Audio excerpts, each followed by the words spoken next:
everyone, it's Keeley here for Soy and Shea, and thank you so much for joining me for today's soap making video, which is a Patreon design challenge.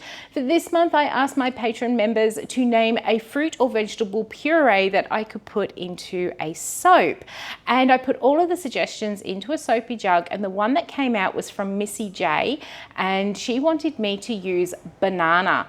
Now, usually when I see the suggestions come through onto Patreon before I've even drawn them, I have ideas for soaps. And as soon as I saw Missy J's suggestion, I immediately thought of a banana smoothie soap. So banana, oat milk, and some honey. So that is what we're going to do today, a banana smoothie soap bar. And we're going to start off by making that banana smoothie. Let's go.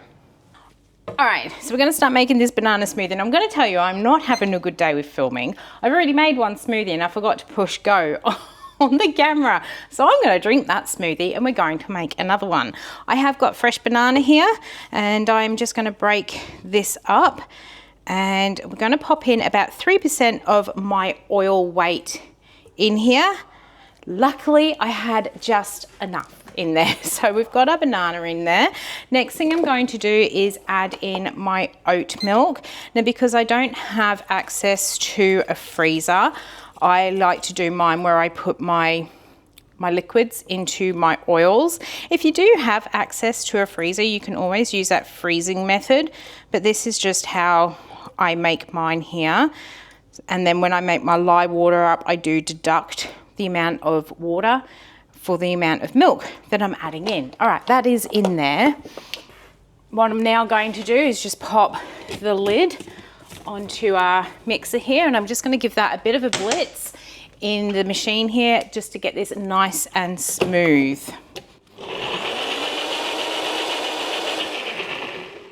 All right, so I've just had a bit of a quick clean up there. We've got our little banana smoothie going. It is looking nice and pureed with no lumps.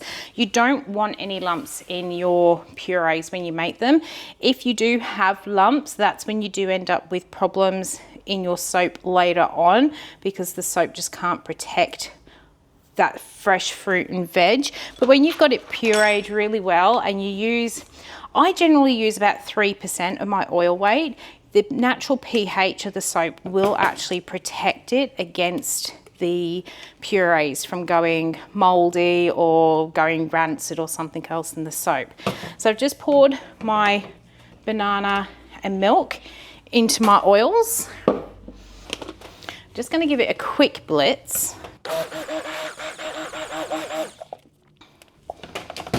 It's never going to mix properly because it's oil, and milk has got that water in it.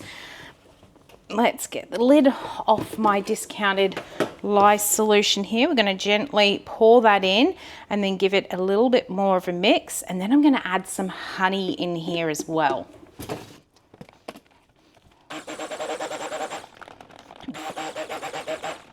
All right, so I've given that just a very, very light mix. I can already see the sugars from the milk and the banana making this go quite an interesting sort of color there. And then we're going to add honey into this as well. This is going to be one of those soaps where I'm just asking for trouble, aren't I?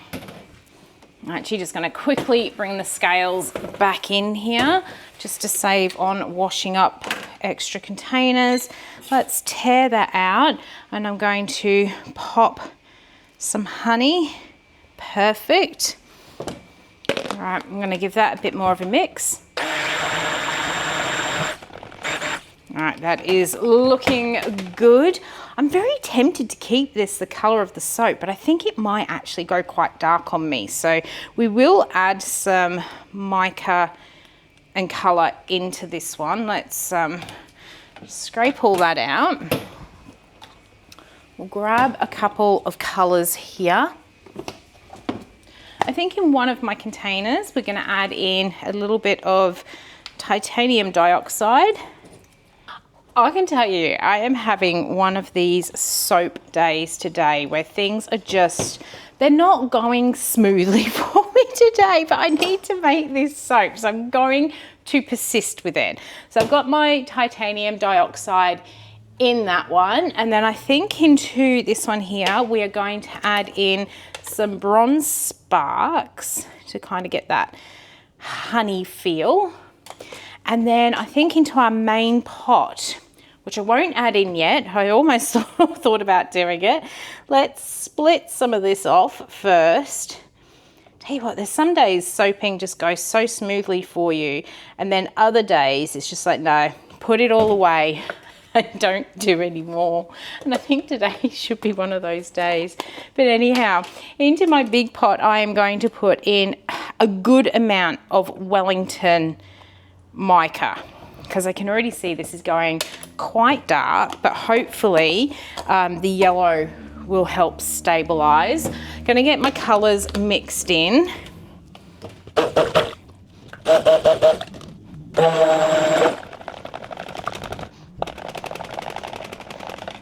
That is a really rich, bright yellow in there. Loving that color. Let's get the stick blender all cleaned off here. Oh, I'm really liking the color of that yellow. I did actually want it really bright, but that will do. I have got a mix of fragrance here. I was using up the last of my clover honey, and then I topped it up with some oatmeal milk and honey fragrance oil as well. The clover honey, I only had about 40 grams left, and I needed closer to 90 to make a nice smelling soap. So I thought, why not? Let's just top it up. Very similar scent profiles. I originally got clover honey in when Aroma stopped selling oatmeal milk and honey, and they were told me it was, you know, the new version of it. And it just was nothing like. It didn't behave as nicely, and I don't know, I didn't like it. And then they bought oatmeal milk and honey back, so I bought a nice big container of that one.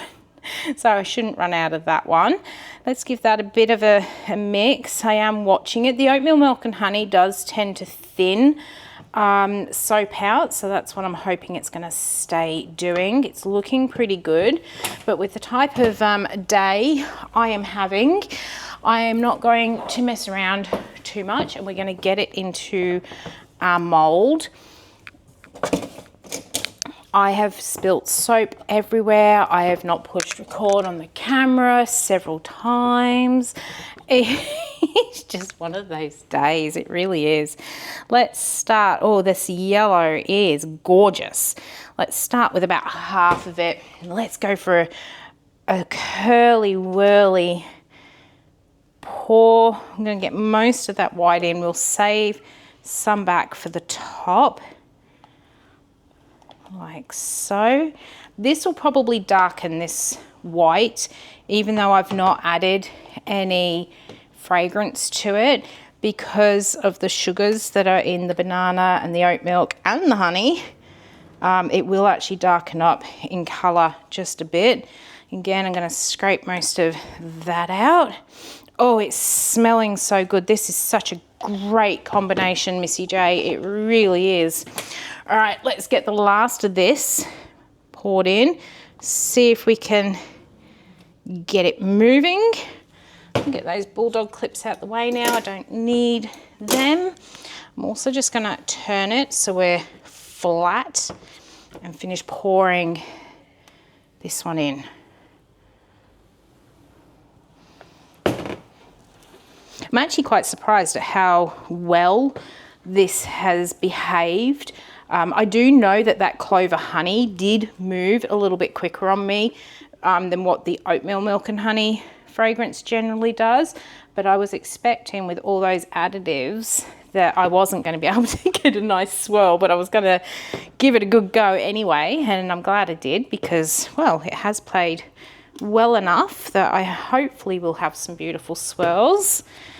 Oh, it's smelling good as well. That combination actually of the clover honey and the oatmeal milk and honey is really nice.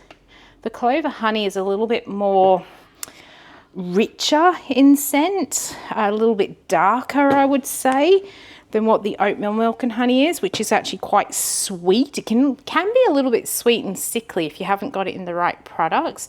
Works really well in soap, but I tend to find in candles it's not very nice. But there we go, we've got that bucket scraped out. Let's add these last bits of colour to the top. And then might just do a little bit of a swirly swirl on the top of this one, because as I've explained in other videos, the little bit extra soap range is all about the extras. It's not necessarily about the soap design. So I have 3 different categories. Actually, no, I now have 4 different categories in my soaps. We have the Clay Tanicles, which are all natural soap bars. I have the limited edition, which are soap bars that have nice colors, can have textured tops. They are just a simple bar of soap for those people who can't bring themselves to use decorative soaps.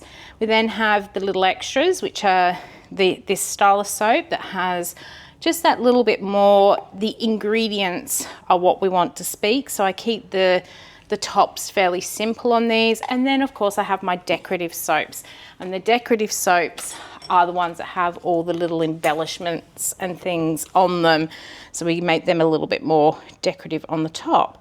But this one being a little extra, we're just gonna swish that color around in the top here, not doing too much. Might go backwards and forwards and then up and down just to get a little bit more. I haven't really left myself enough color for the top, but we'll go, oh, that's better. That looks a bit more interesting. All right, so we've got our banana smoothie soap in the mold. I'm going to leave it set up overnight, and we'll be back shortly and we'll check out what swirls we've got on the inside. And for now, I'm gonna go and clean up my big mess.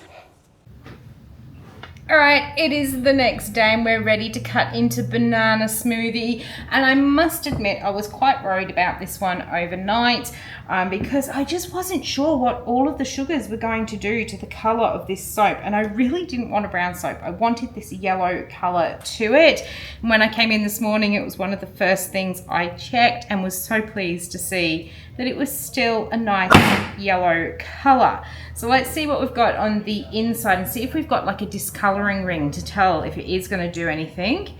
But that, oh, is the inside. There is no discoloration ring on there, which is a good sign that this one is not going to change color. I know that the fragrance oil doesn't. I use it all the time. Really, really pleased with how that has come together. Oh, there is actually just on this bar, I can see a very, very slight little discoloration ring.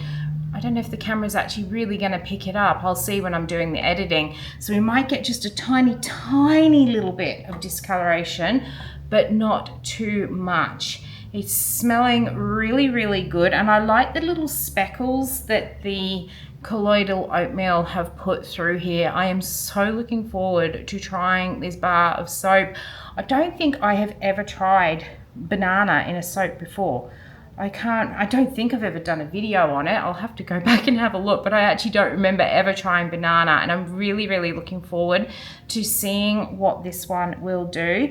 In fact, this soap should actually be cured by the time that this video comes out. So if I do remember, we'll find out in a moment, I will try and do a little lather test to pop onto the end of this video. I'm sure while I'm editing it, I'll go, oh yeah, that's what I was meant to do. But really, really liking how this soap has come together. And yeah, I think this one is going to be a popular one. So there it is. That is how I made the banana smoothie soap using fresh banana. Love that swirl in that one, plus the oat milk and honey. So I hope you've enjoyed coming along with me today as I made banana smoothie. If you did, why not leave me a thumbs up and any comments down below. And until the next video comes out, I hope you have a good one, and I will see you then. Bye.